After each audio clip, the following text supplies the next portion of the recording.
I think we can all imagine the ways that demonic things come through our screens if we're not careful. But it isn't just the content that is the key to demonic influence in our lives, but the isolation. Have you heard about this dental implant wire that was somehow able to make getting around the digital implants affordable? Okay, so this is like my understanding. I saw on YouTube. So apparently, like a traditional dental implant company, oftentimes it takes like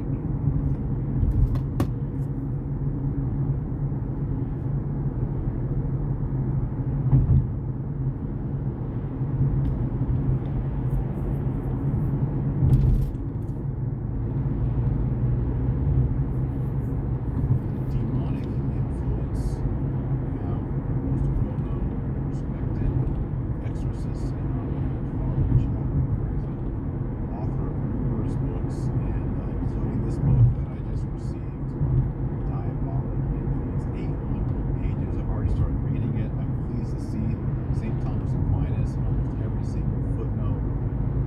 It's incredible, and I've had the pleasure to meet Father Chad in person several times, and I'm always just impressed by his kindness, his sanctity, his wit, and his knowledge. And today we're going to talk to a real exorcist. We're going to talk about diabolic influence and questions surrounding that, possession, obsession, binding prayers, minor exorcisms, major exorcisms. Hopefully, I have time to go through all of that. Father Chad Ripperger, how are you today? Very good. Thanks for having me back. I appreciate it. Well, I usually begin with an Our Father in Latin, but I wanted to defer to you. If you want to do an Our Father in Latin, we can do that. Or if you have something else or a prayer for us, Father, please. Sure. What would you like? Now let's do the Our Father in Latin. All right, where it goes. Nomine Patris et Filii et Spiritus Sancti. Amen. Pater noster, qui es in caelis, sanctificetur nomen tuum, adveniat regnum tuum, fiat voluntas tua sicut in cielo et in terra. Padre nostrum, quotidianum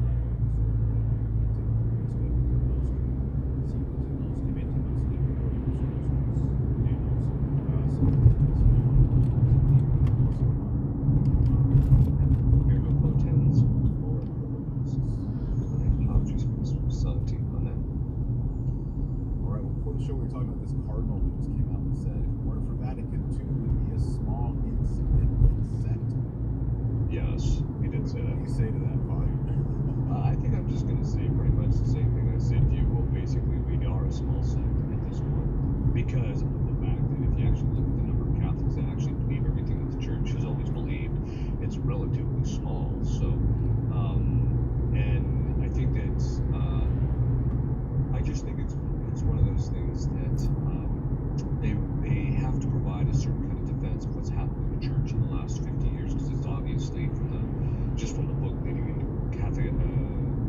leading Catholic educators is obviously an implosion, and so they're trying to deal with it. So it's just a way for them to kind of, I hate to say it, I think they're just trying to make themselves feel better about the situation.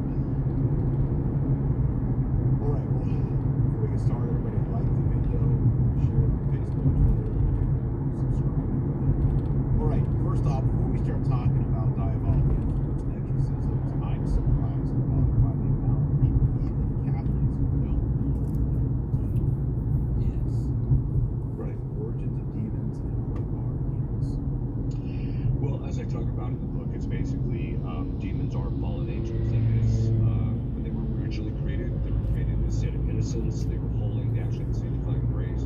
St. Thomas even says that they infused virtues of faith, hope, and charity, which was necessary in relationship to being able to have knowledge of the Blessed Trinity and the Incarnation.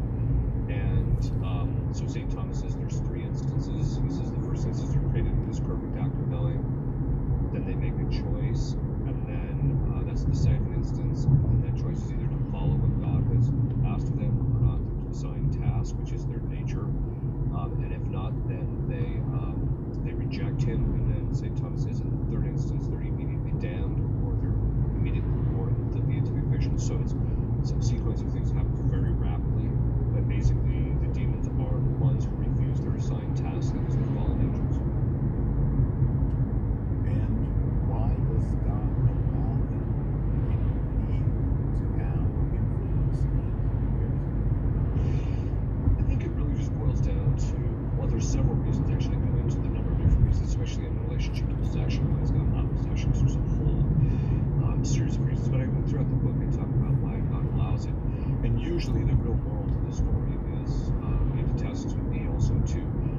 lose our virtue. So when we're attacked by demons, we have to kind of come up to speed. If demons weren't in our life, people would be pretty spiritually mediocre, I think, overall. And I think that's one of the primary reasons.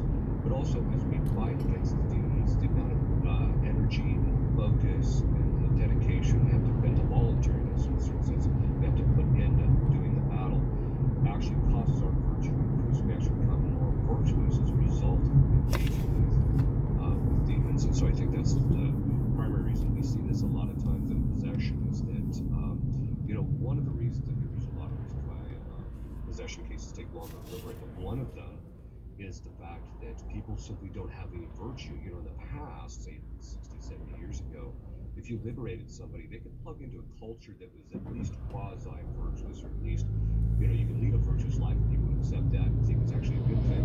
Where now it's not that case. People have to be able to stand on their feet, not just in the general culture, but even in the Catholic culture. Right.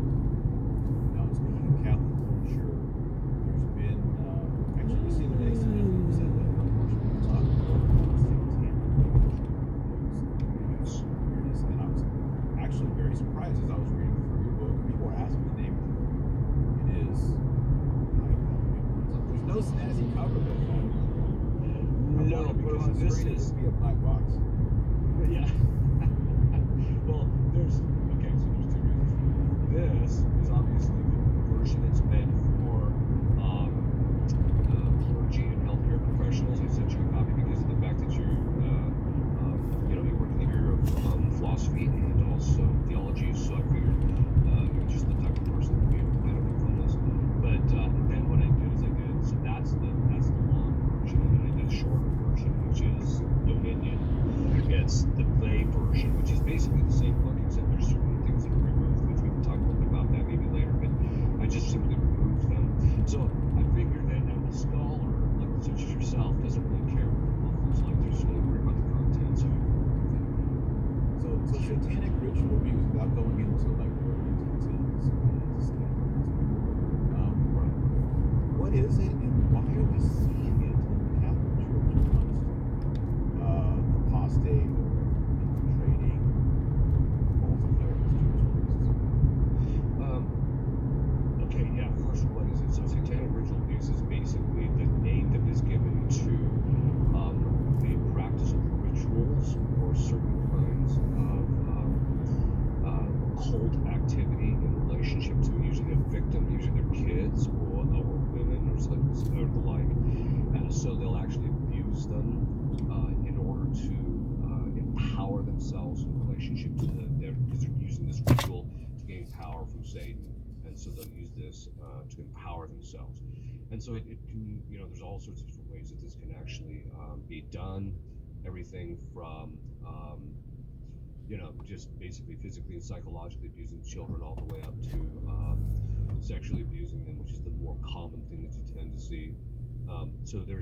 And that satanic ritual abuse, it's very often ritual abuse because it's usually an indicator that it's not, it's done ritualistically, that it's a sexual acts or these kinds of things are done, and it's very specific ritual. Usually it's inversion, some type of Catholic ritual, but there is a ritual that's actually done, and sometimes called the ritual can also imply that it's kind of done over and over again in relationship with certain people.